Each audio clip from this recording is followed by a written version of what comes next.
right, hello everybody. Welcome to Strings and Things Year 2. This is our spring semester week 8 of our videos here. And today we're actually going to start with our pass-off song. Now I'm going to actually backtrack just a little bit. I have quite a few of my students here who have not passed off O Come Little Children. So we're going to talk through O Come Little Children today as our special song of the week to see if you can pass off. If you have already passed it off and you have a sticker on your book for it, then you don't have to worry about passing it off this week. But if you haven't, then here you go. We're going to talk about it. The cool thing about O Come Little Children, we start up bow first, right? It's our up bow song. So we have our tunnel twos, and here we go.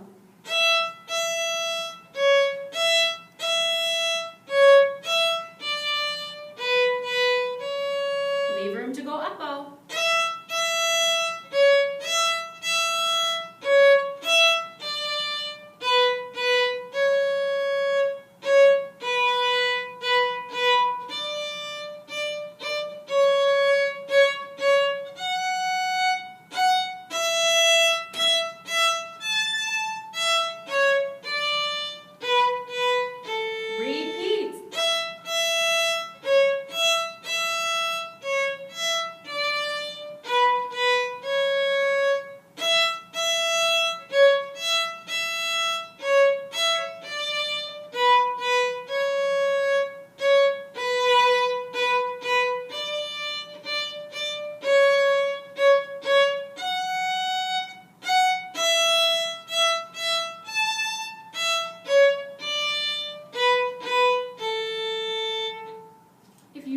That we had those double ups going on in the middle of the song, so make sure you save enough bow that you can go up bow again as you go.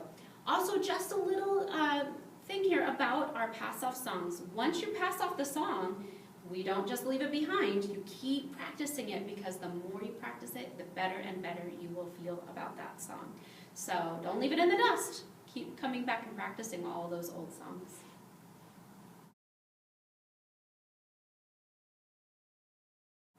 So today we're going to move on to our second line of Andantino, which is actually also the fourth line of Andantino. And it's so hard. No, I'm just kidding. It's not that hard at all. It's pretty much the same as the first line. So here's the first line of Andantino. Remember to have your fingers over the D string and to keep your fingers down as you reach up to that fourth finger. Here's the first line of Andantino.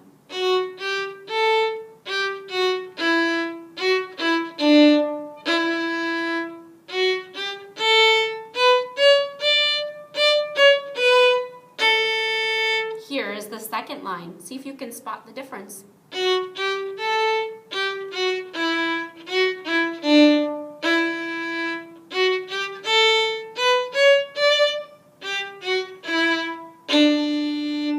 What is the difference? You said the fingers are on the D string instead of A. You are correct. It's exactly the same fingers. First time we come back down the A string, right at the end, and then the second time we go down the D string. That's really the only difference. So keep working on that, and we're going to actually add the third line as well this week, since we'll be off for spring break next week. So the third line is like this. We actually start on the E string, and I want you to walk your 3 over, okay?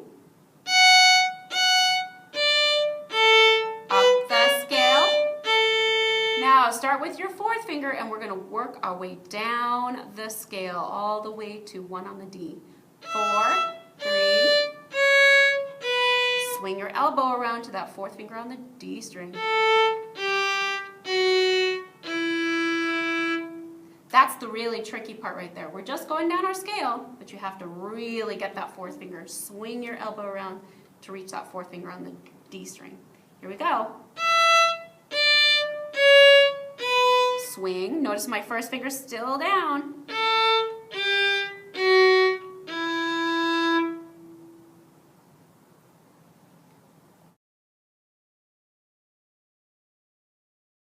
Last week we started work on our G major scale, and we talked about how there is a low G and then there's a middle G.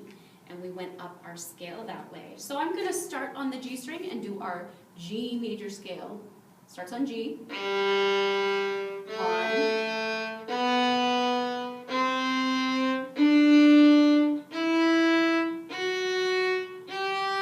Easy peasy, just like we've been doing all of our other scales. But now we're going to add something brand new that we haven't seen before. Now we're going to add a second octave to the scale. So it's going to go up even higher. Now if we remember right, an octopus has 8 legs. An octagon has 8 sides. So an octave has 8 notes. And that's what we were talking about last week with our A, B, C, D, E, F, G, right? This time we're going to start on G and go up to the next G. And then we're going to go to the higher G. So let me show you what that looks like. And I want you to see if you can spot something tricky about my 2s. So here is our second octave. We're going to start on the 3rd finger on the D string. We go 3, A, 1, 2,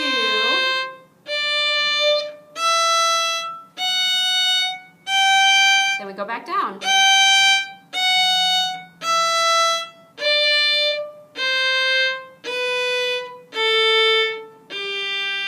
Did you spot the difference in my 2s? Tricky, tricky. My 2s actually change places on the E and A strings. So we have, up until now, have been talking about how our 2 is best friends with our 3, right?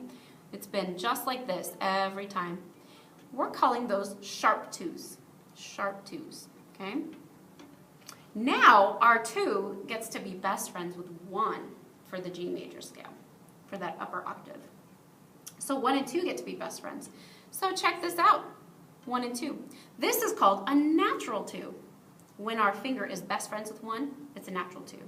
When our finger is best friends with 3, we call that a sharp 2. So in G major, we have natural 2s, best friends with 1, on E string and on A string. But then 2 changes to have best friends with 3 on D string and G string.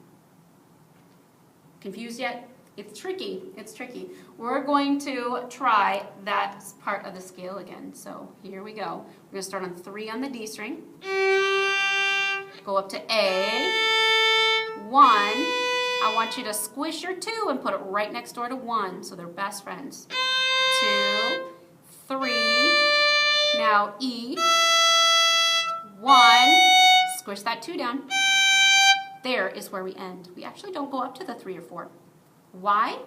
Because guess what? That 2 right there is our high G. So we have open G, that's our low. We have our 3rd finger, there's our middle G, and then we have our high G. If I were to do a sharp 2 there, let's see how that sounds, see if that makes sense.